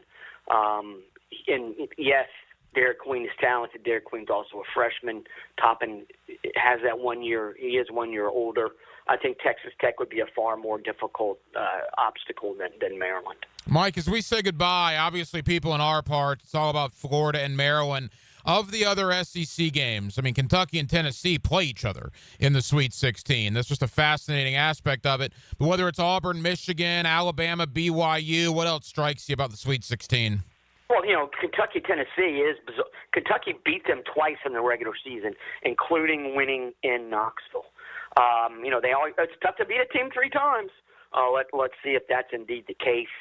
BYU, offensively, that is a very intriguing team. They brought the NBA coach in, Kevin Young. They do a lot of NBA stuff. Igor Demon, the true freshman from Moscow, Russia, is a 6'9" guy who can really pass. Alabama's physical. All the SEC teams are physical. BYU is, I don't want to say they're dirty, but you don't drive the lane against BYU without getting an elbow in your ribs. And yes, a lot of that's in the SEC too, but BYU, I think, takes it to a different level. So I'm interested in seeing how Alabama responds to that. Auburn, I think, is a lot better than Michigan. I also think Auburn's going to take advantage of Michigan guard Trey Donaldson, who is an Auburn transfer. He left Auburn, and I don't think Auburn cared. So Donaldson can, get some revenge himself, but I think that Bruce Pearl and his staff and the Auburn players are going to go at Donaldson and sort of dominate that matchup. Ole Miss, Michigan State. Ole Miss was phenomenal for the last 35 minutes. They blew Iowa State out of the water. I don't think they can do that against Michigan State. So I think there are 7 SEC teams in the Sweet 16. I think there will be 4 in the Elite 8. It will be a fascinating 4-day period. It begins on Thursday, and that's when the Gators play Maryland. And, of course, you'll hear that game right here on 1010XL. My buddy Mike Hugan, and the man is a college athletics encyclopedia. Mike, thank you as always for the time, buddy. We'll talk again soon. Excellent. Thank you, man.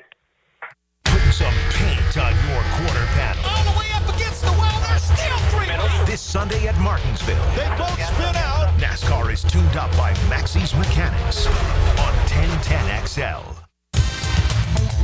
This 1010XL March moment is brought to you by Garber Auto Mall. We can wiggle it. No timeouts left. What are they doing? R.J. Hunter for 3. Good!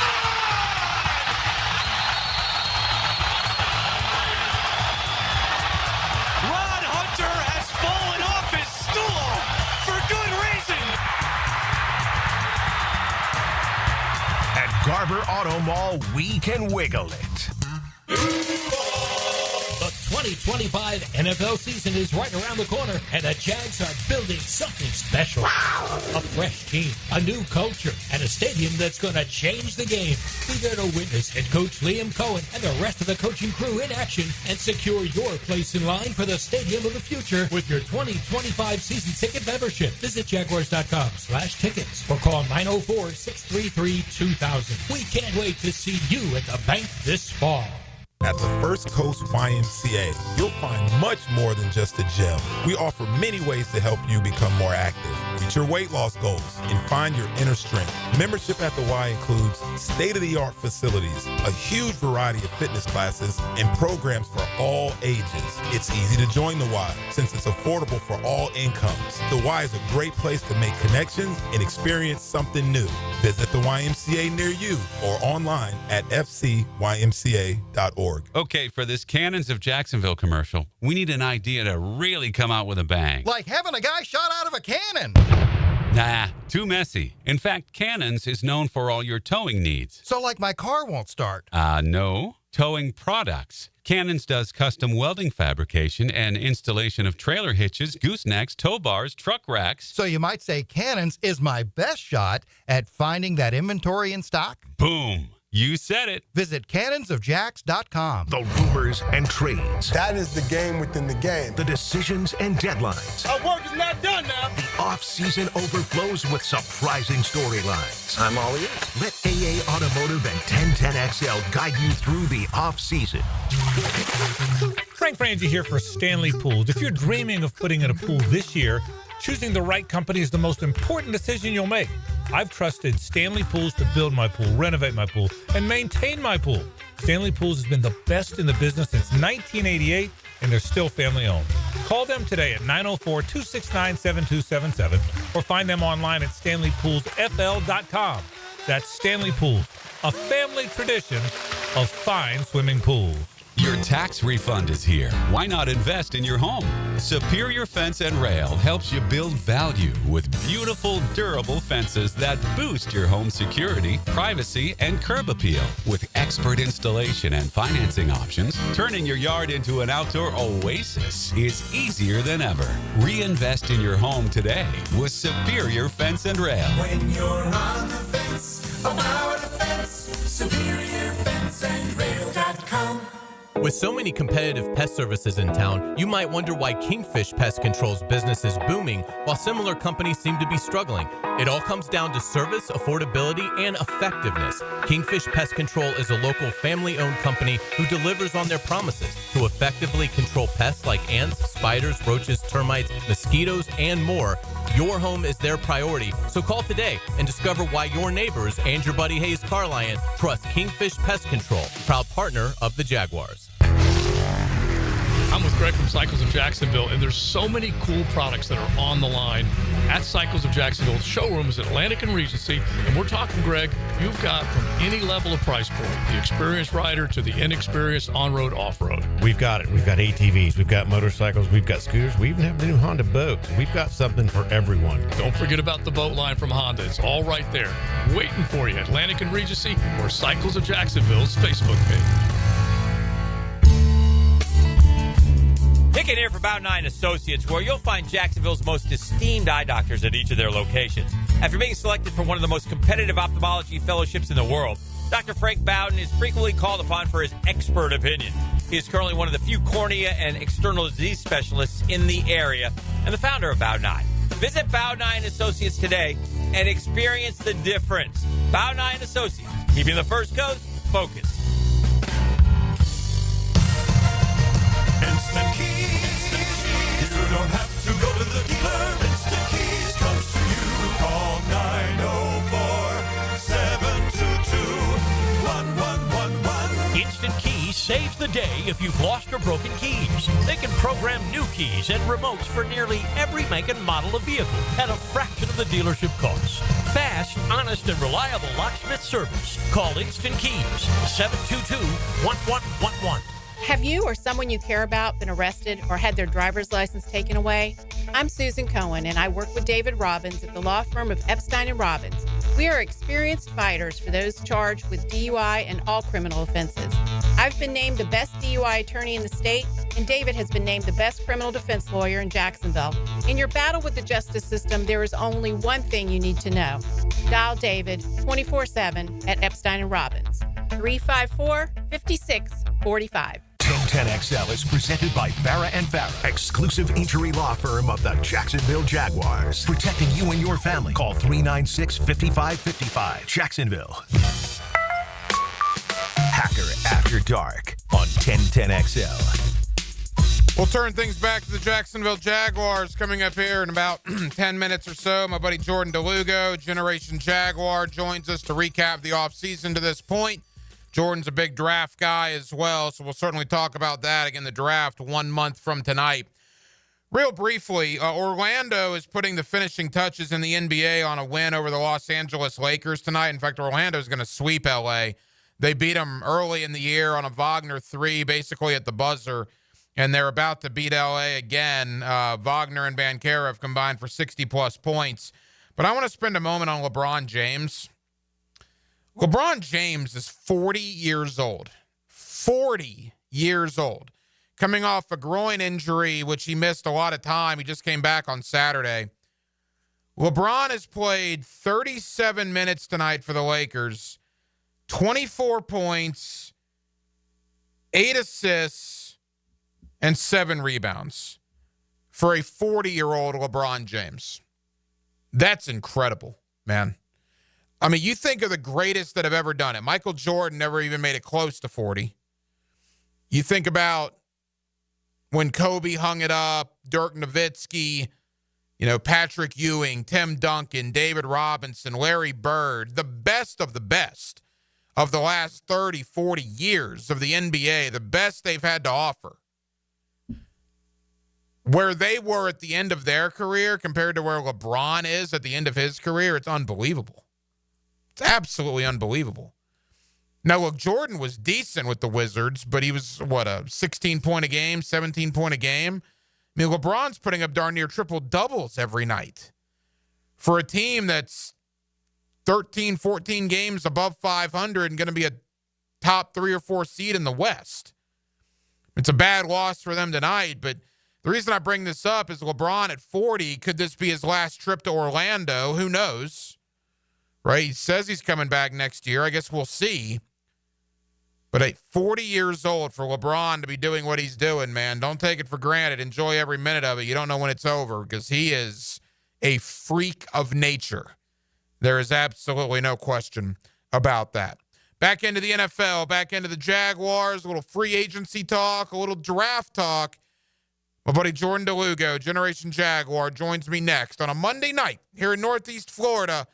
We're glad you're with us. Hacker After Dark till 10 o'clock right here on 1010XL and on 92.5 FM. What do you think Dan and Jeff would be doing if they were never hired at 1010XL? We should be pirates, the two of us.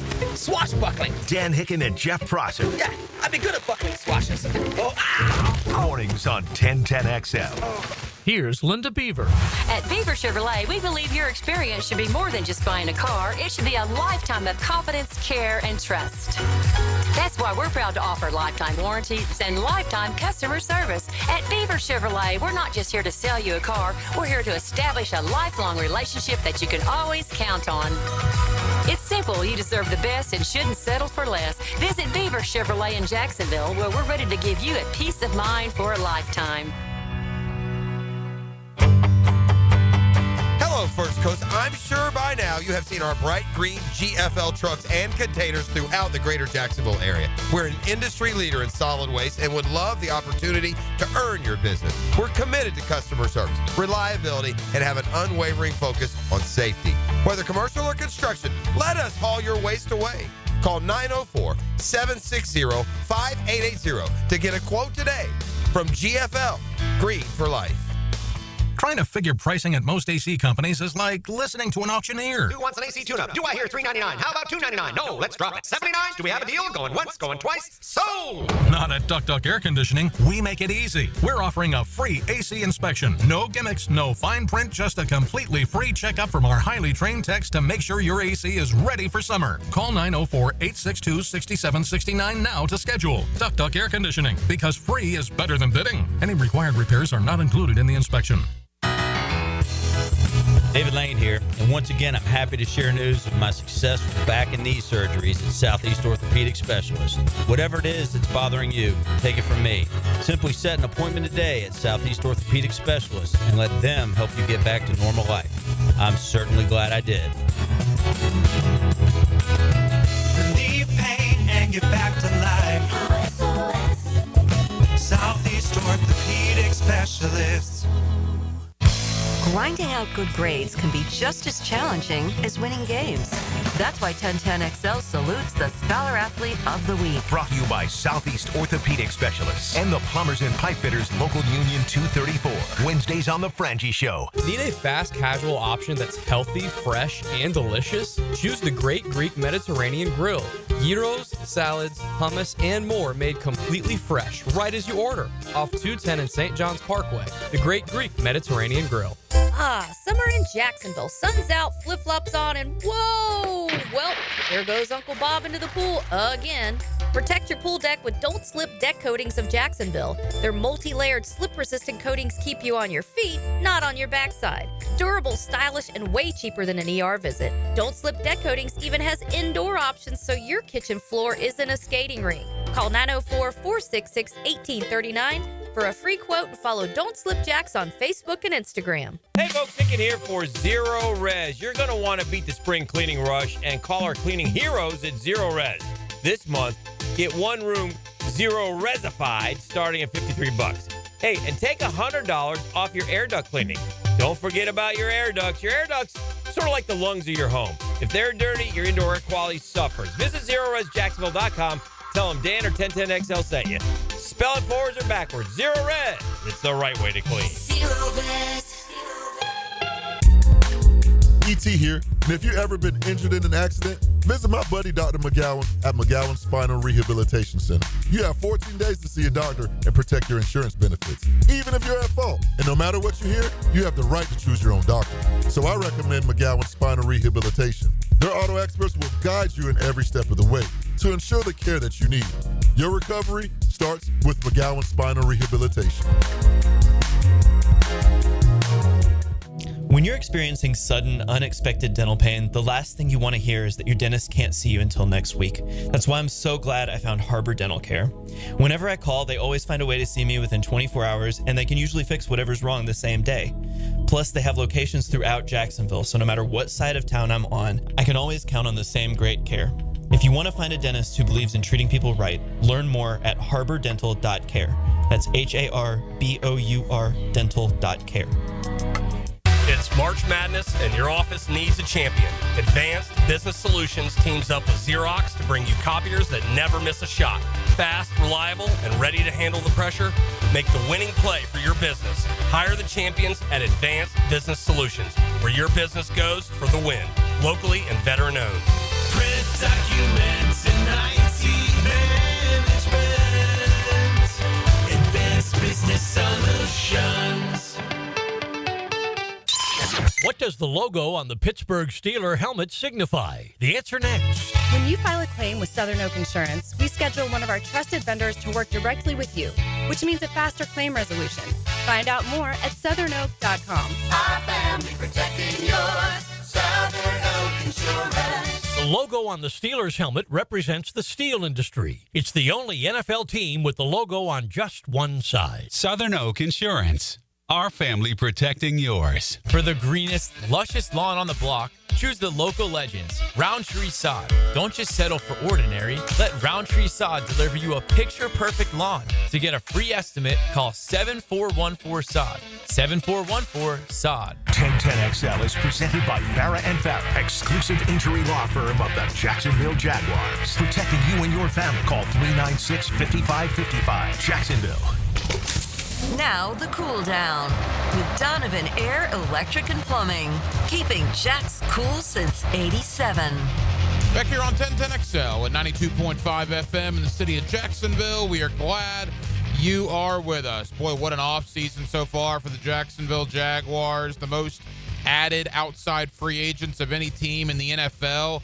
I believe the Jaguars are also the only team in the NFL that has not re-signed any of their own free agents, which is pretty wild. The NFL draft is just over a month away as this offseason continues to churn right along. Let's talk about all of it with my buddy Jordan DeLugo of Generation Jaguar, always kind enough to join us here on 1010XL in Jacksonville. Jordan, how we doing?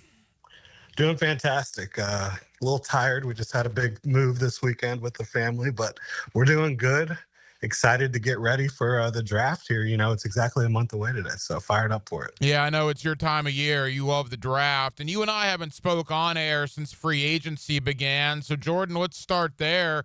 10 guys that the Jaguars brought in, including 4 on the offensive line. Maybe as interesting that they didn't re-sign any of their own in-house free agents. I mean, James Gladstone said he wanted to raise the floor of the roster, and I guess they did that by just bringing in a lot of new people. What's your thought on everything that's transpired here to this point? Yeah, I think on paper, you clearly look at this free agency class and 10 players added, no players, as you mentioned, from the previous regime. I think that's very intentional, and it's not necessarily them saying those players don't have value, but that they wanted to go get their guys. And I think that's fairly common for a new regime coming in and trying to establish their culture. When you look at each individual name, I don't know that anybody gets you feeling like they added a Pro Bowl or an all-pro caliber player, but did they add pieces who are going to be penciled in as starters right now, who maybe have some familiarity with the scheme, with the staff, et cetera, you know, tight end, at center. Maybe you see a skill set in De'Ami Brown that kind of fits with what Liam Cohen wants to do offensively with the screen game and the ability to get deep and maybe open some things up for Brian Thomas Jr. I think what you said is exactly right. They kind of raised the floor. I don't know if they raised the ceiling at all, and I think that they're hoping to do that in the draft, right? But it's going to be really interesting to see how these free agents play out. In my mind, I mean, they had so much cap flexibility that I would have taken at least 1 or 2 more swings on maybe higher priced guys that could maybe raise the floor and the ceiling and still have plenty of cap space and flexibility moving forward into the coming years. Jordan DeLugo, Generation Jaguar, with us here on 1010XL in Jacksonville. And Jordan, I'm going to translate James Gladstone. He says repeatedly wanted to raise the floor of the roster. Translation, the roster wasn't any good, at least the bottom half of the roster. I mean, let's just call it what it is. And they've certainly come in and they've tried to do that. Of the 10 guys that have been brought in from outside, of the 10 new free agents, Jordan, give us the 1 or 2 that maybe you're most excited about. Yeah, I think you got to get excited about, obviously, Jordan Lewis and his ability to just bring energy and excitement and swagger to the defensive side of the ball. But at the same time, it's like you brought in somebody who's primarily played nickel and you drafted somebody who primarily played nickel last year. So it's almost like with each of these pieces, wherever there's some excitement, there's also like, well, does this really make a lot of sense? Because I think De'Ami Brown and his ability that you obviously saw in the playoffs and saw throughout his collegiate career is exciting.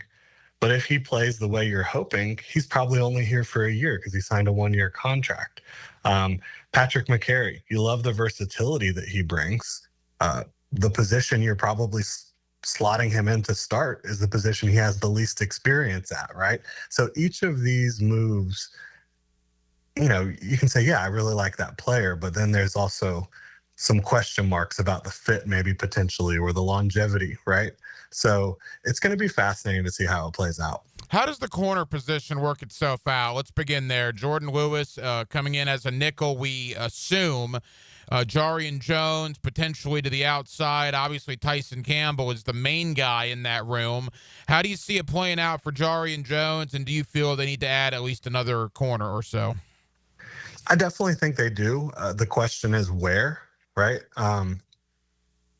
Does Travis Hunter fall to 5? If he does, do they feel like he's a corner or wide receiver? A little bit of both? I don't know. We don't know those answers. So that's going to be a fascinating position. I personally think right now, the way it stands, they would go into the off-season work and then training camp, and it would be kind of a feeling out process. Who looks better outside, Jordan Lewis or Jarian Jones? Maybe it's a week-to-week matchup situation, right? How do they want to deploy their defense? Who are they going against? These types of things. Because while we say both are primary nickel guys, inside guys, Jordan Lewis has filled in outside when there have been injuries and done a good job, right? He also started his entire rookie season outside mostly. Then you also see Jarian Jones, who prior to his last season in college, he was primarily playing outside as well. So I do understand that there's some versatility there, and I think that they think both guys have versatility. They're going to go into training camp and kind of feel it out and see what they can get. But I do think they feel that those are their best 3.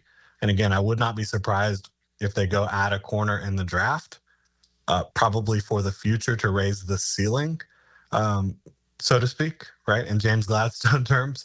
And I just don't know where it will be. I think that's going to be the fascinating part. Couple of more for Jordan DeLugo of Generation Jaguar. You look at Eric Murray, also in the secondary, the new safety. He's 31. Jordan Lewis is 29.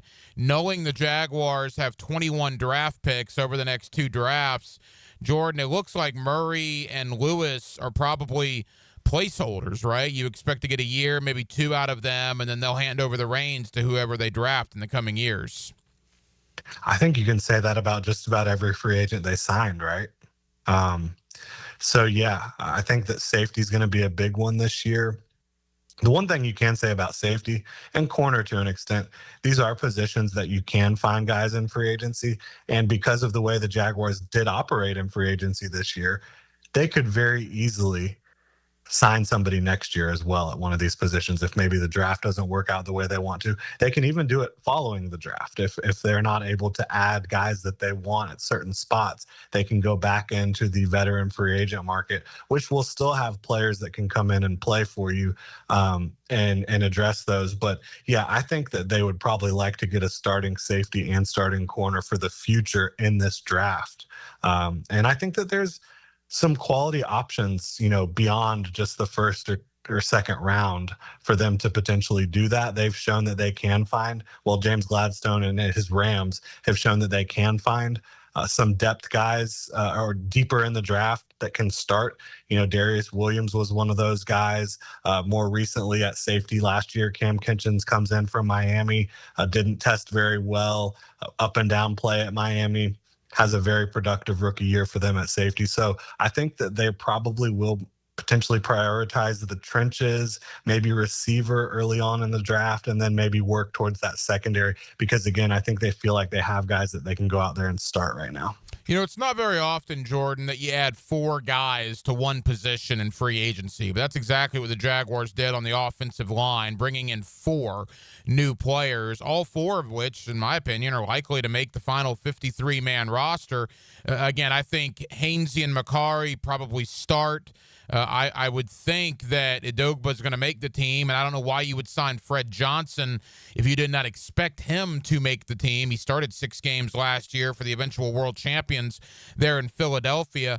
What an indictment, right, to I guess, the roster build on the O-line for Trent Baalke, the fact that Baselli, Cohen, and Gladstone figured they needed to add 4 free agents, and we don't even know what they're going to do in the draft yet when it comes to that position. Yeah, if 4 guys that they signed make the team, that's almost half of your offensive line that you signed in free agency, right? So, yeah, I think you're absolutely right. They were very unhappy with how the offensive line depth kind of was there. And then you also have Mitch Morse retiring. We don't know exactly why he retired, right? Or they're saying that they're probably going to move on. Who knows? Brandon Sheriff up there in age as well. So I think they wanted to get a little younger on the offensive line, and I don't think that they're done. I would be shocked if they're done. I think they have 4 picks in the first 3 rounds, 6 picks in the first 4 rounds. If there's not an offensive lineman in one of those draft slots, I would be really, really surprised. I want to focus on the draft as we wrap up, but you mentioned De'Ami Brown earlier. I think that's the one I'm probably most excited about because of what he did in the playoffs, and it's only a one-year deal. De'Ami Brown's kind of betting on himself in his mid-20s to go out there and do it for an entire season. I think they certainly need to add another wide receiver, Jordan, but the De'Ami Brown factor to me might be the most intriguing guy in this free agent class. I think he is, because from a talent perspective and his specific skill set with Liam Cohen's offense, which again, extensive screen game, and De'Ami Brown, he excelled on screens last year. I mean, he averaged like 7 yards after catch. A lot of those were screens. He's also really just solid on the vertical plane. He's got deep speed. You've seen that throughout his career. And Trevor Lawrence throws beautiful deep balls. So you've got Brian Thomas Jr. that can get deep. You've got De'Ami Brown that can get deep. Now I think you're looking for one more piece to really complement Brian Thomas Jr. long term. And, you know, who knows what will happen with De'Ami Brown in the future if he has the type of season that he hopes he's going to have and the Jaguars do as well. It seems like he'll probably go get paid somewhere else, which is, again, why that wide receiver spot is even more important because you've had a lot of turnover there already this year. Yeah, De'Ami Brown, but that's only a one-year situation right now. And then you've got obviously Parker Washington, who's getting close to the end of his rookie contract. You've got Gabe Davis, who the Jaguars will probably move on from following the 2025 season, just from a contract standpoint. So there's going to be a lot more turnover here at wide receiver as well. So that's why it's key that they can go find a real complement to Brian Thomas Jr. in this draft. Final moments, Jordan DeLugo, Generation Jaguar. Jordan, let's go to your bread and butter, which is the NFL draft. For those of you that follow Jordan on social media, you know that he's a draft guy. The Jaguars signed 10 outside free agents, Jordan. They did not add anybody on the front seven of the defense. I mean, I'm not the smartest guy in the room, but that leads me to believe that they're going to address the front seven, primarily the defensive line, very early in the draft. Is that your opinion as well? Yeah, I mean, not only did they not add anyone, but Gladstone was asked about it specifically, and he said, if you add a free agent, and this isn't verbatim, but if you add a free agent at one of those spots, they're just kind of getting in the way of your young players coming in and playing your draft picks. So I think they absolutely are going to be addressing the interior of the defensive line, the edge as well. I know that there's been some rumors about Trayvon Walker potentially moving. I'm not going to believe that until we actually see something that happens. I think that I'm going forward with the mindset that the Jaguars feel like they have two starting edge players that are going to play at a very high level, and I think that they do, in Josh Hines-Allen and Trayvon Walker. But you still need depth. Ever since you saw Arden Key walk out that door and DeJuan Smoot unfortunately suffer the Achilles, you have not seen any edge depth on this football team. They've got to get edge depth, and they've got to upgrade the future of the interior of the defensive line as well, and the present potentially, depending on how high they go with that pick of the interior defensive line. Because you can sell yourself like, okay, Eric Armstead moving inside, we feel good about that. Devon Hamilton, another year removed from the health situation. Mason Smith going into year two. There are some guys there, but I still think for the future and even to raise the ceiling right now for 2025, you could definitely go get an interior defensive lineman. And the good thing for the Jaguars, this class is loaded with front seven, really front four players, you know, guys that can get the job done at a high level. And you've got different guys with different skill sets. If you really want someone that's going to be a run defender, or if you really want someone that's going to be more of a pass rusher, depending on how you want to run your defense, you can find that in this draft, and it doesn't have to be in the first or second round. But there's also some guys in the first and second round you'd be fired up for at both spots. So they can address this a lot of different ways, and it's going to be a pivotal draft for James Gladstone and this franchise to get things going in the right direction. Jordan, final question. We got about 2 minutes. You've probably done hundreds of mock drafts by this point on the 2025 class. As you mentioned, we're roughly a month away. How do you think the top four play itself out? How do you think the first, regardless of the team, the first four guys, if the draft were today, that you feel are going to be off the board before Jacksonville picks? It's a great question. $1 million question, right? I think if I had to predict it, I would say the two quarterbacks, obviously Cam Ward, Shedeur Sanders, are off the board. whether, Cam Ward to the Titans, I think, and then Shedeur to either the Browns or Giants.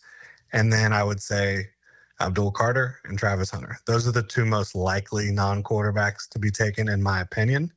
However, I think what could be sneaky is if the Patriots want to go get an offensive lineman, right? Whether that's Armand Membu or Will Campbell. That's kind of, I would say, those are the four most likely. And then with the caveat that maybe an offensive lineman sneaks in there, and then that could potentially give you an Abdul Carter or a Travis Hunter at 5 overall. I don't know that the Jaguars would take an edge that high because of the situation they have with Trayvon Walker and Josh Hines-Allen. That's really high to take kind of your edge 3 unless you just don't view Trayvon Walker as a long-term piece here, which I think that would be a disappointing situation. But maybe that gets somebody fired up to potentially trade up to try to go get Abdul Carter for themselves, and then you get more draft capital to continue to build this thing out. If it were you, we got 20 seconds. If it were you and Will Campbell and Mason Graham are both there at 5, who are you taking? I would take Graham. I just think he's a little bit better of a player overall. I think he has a higher ceiling, but I wouldn't be mad about either guy. I think that they're both going to be very, very good starters for a very long time in this league. That appears to likely be the Jaguar issue at 5 with Will Campbell and potentially Mason Graham. Jordan DeLugo, Generation Jaguar. Jordan, tell us about Generation Jaguar, what you have coming out in the coming days and weeks. Yeah, speaking of mock drafts, it is Mock Draft Monday, so we'll have a mock draft up a little bit later today. Going to be working on that. And again, right now, it's a sprint to the draft. So you've got 30 days, about 1 month till the draft. I think almost all of the content we're going to be putting out the next month is going to be focused on the draft. So that's what you can look forward to over at Gen Jag. Jordan, appreciate the time as always, pal. We'll do it again soon. Absolutely. Thanks for having me on, Hacker. And thank you to Jordan DeLugo of Generation Jaguar for joining us tonight here on Hacker After Dark. We are 1 month from today from the National Football League draft. Of course, free agency got underway 2 weeks ago. We saw all the change in the Jaguar roster with 10 new outside free agents. The Jaguars have not re-signed any of their own guys to this point. Now we're only a month away from the NFL draft, in which the Jaguars will have 10 overall draft picks, including 6 in the top 125, with, of course, all eyes being on that number 5 overall selection in round number 1. So we certainly spent some time on the Jaguars tonight. We'll never go too far away from talking Jaguars, but certainly we spent a lot of time this evening on the NCAA tournament. The Sweet 16 is now set. 7 SEC teams make the Sweet 16, which is a conference record since the tournament expanded back in 1975. And, of course, the Florida Gators are among the teams still left. They will play Maryland Thursday night right here on 1010XL. First Sweet 16 for Florida dating back to 2017. In a game yesterday against UConn that, quite frankly, I don't think a lot of people thought they were going to win with about 5 minutes to go. But Florida found a way. That old term, survive and advance. And that is what Florida did, as they found a way to knock out the defending back-to-back champions in the UConn Huskies. Well, that will just about do it. It has been a very, very busy Monday night here on Hacker After Dark. We certainly appreciate you guys hanging out with us here on